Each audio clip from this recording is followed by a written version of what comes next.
بسم اللہ الرحمن الرحیم۔ میں امید کرتا ہوں کہ آپ سب خیر و عافیت سے ہیں۔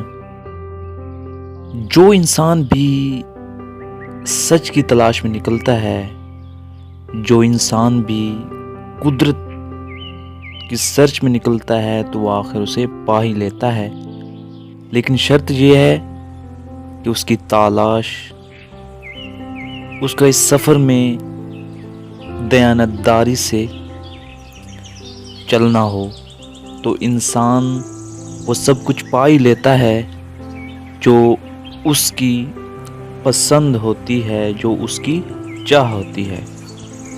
تو آج ہم فلسفہ کے بارے میں ایک چھوٹی سی گفتگو آپ سب لوگوں سے کریں گے۔ فلسفہ کیا ہے؟ سب سے پہلے ہم فلسفہ کا معنی دیکھیں گے کہ فلسفہ یونانی لفظ فلوسوفی یعنی حکمت سے محبت سے نکلا ہے، حکمت سے محبت کرنے سے نکلا ہے۔ فلسفی اس شخص کو کہتے ہیں جو حکمت پسند ہو اور عقل کی طرف سے مایوس نہیں ہو، اور جو اس بات کا قائل ہے کہ حیات و کائنات میں جو کچھ مطلق اور مستقل صداقتیں پائی جاتی ہیں اور انہی صداقتوں کی تلاش کے بعد زندگی کو ان کے مطابق ڈھالنا زندگی کا مقصود اور بہترین شغل ہے۔ فلسفہ کی ڈیفینیشن آپ نے دیکھ لی کہ فلسفہ کیا ہے جی؟ حکمت سے محبت کرنا ہے اور کائنات میں ایسی چیزوں کو سرچ کرنا، ایسے حقائق کو جن کو اپنی زندگی میں لاگو کرنا ہے۔ دنیا کے بے شمار فلسفی، بے شمار حکمت والے دانا لوگ گزرے ہیں، تو آج ہم ایسے فلسفی کے بارے میں آپ کو بتائیں گے جن کی زندگی بذات خود ایک کیا ہے؟ حکمت ہے۔ ان کا نام ہے سقراط۔ سقراط کا نام آپ سب لوگوں نے سنا ہوگا اور تاریخ کی کتابوں میں اور تاریخ کے پہلوؤں میں دیکھا ہوگا۔ سقراط 470 قبل مسیح میں یونان کے معروف شہر ایتھنز میں پیدا ہوئے۔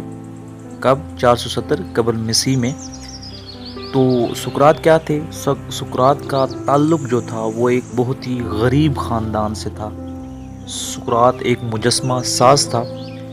سقراط کی بارے میں تاریخ کی جو پہلوؤں میں کچھ نہیں ملتا، کیونکہ سقراط کی اپنی کوئی تصنیف وغیرہ نہیں ہے۔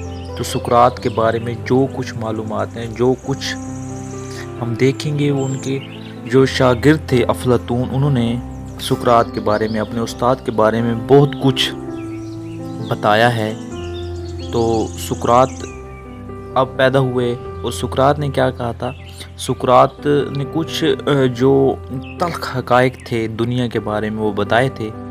تو اس وقت کے جو امراء تھے، جو شریف لوگ بنے ہوئے تھے، تو انہوں نے ان حقائق کو کیا ہے جنا پسند کیا، ان حقائق کو جھٹلایا، اور 399 قبل مسیح میں ان کو موت کی سزا سنا دی، اور اس عظیم فلاسفر نے حق کی خاطر زہر کا پیالہ بغیر کسی حجت و دلیل کے پی لیا۔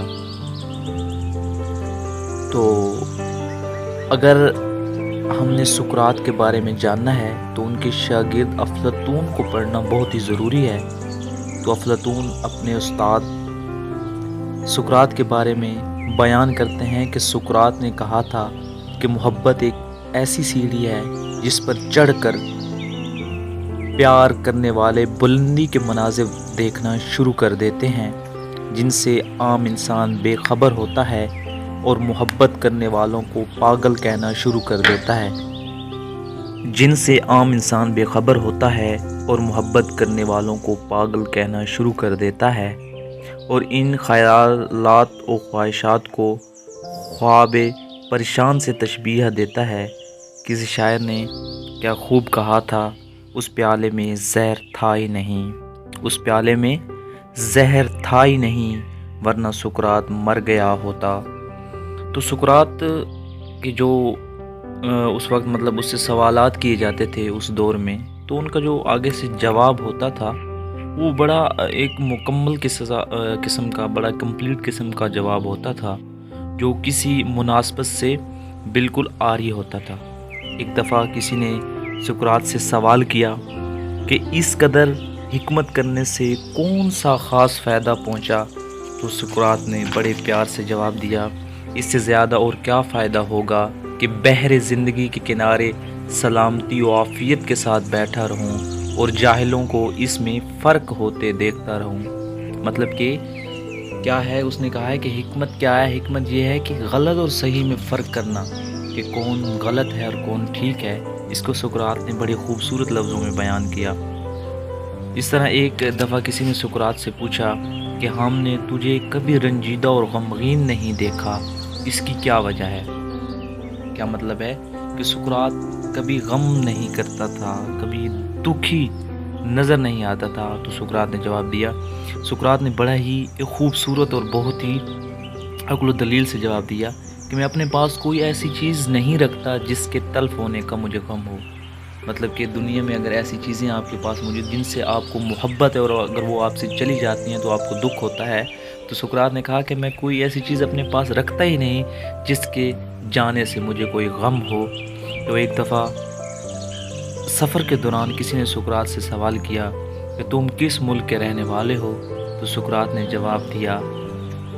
جواب یہ نہیں دیا کہ میں ایتھنز کا رہنے والا ہوں۔ سقراط نے کہا کہ میں اس دنیا کا رہنے والا ہوں، یعنی سقراط کہتا تھا کہ ساری دنیا ہی میرا وطن ہے اور ساری دنیا کے لوگ میرے ہم وطن ہیں، اور انہیں اپنا دوست خیال کرتا تھا۔ تو یونان کی عدالت کو اس مشہور بوڑھے عالم سقراط کی اس دانائی اور حکمت کو تسلیم کرنا ان کے لیے بڑا مشکل تھا۔ تو انہوں نے اس پر الزام لگا دیا کہ یہ ہمارے خلاف یا حکومت کے خلاف بدگوئی کرتا ہے، بری باتیں کہتا ہے۔ تو 399 قبل مسیح میں انہوں نے اس عظیم فلاسفر کو زہر کا پیالہ پہلا دیا اور دنیا و آخرت میں اسے امر کر دیا۔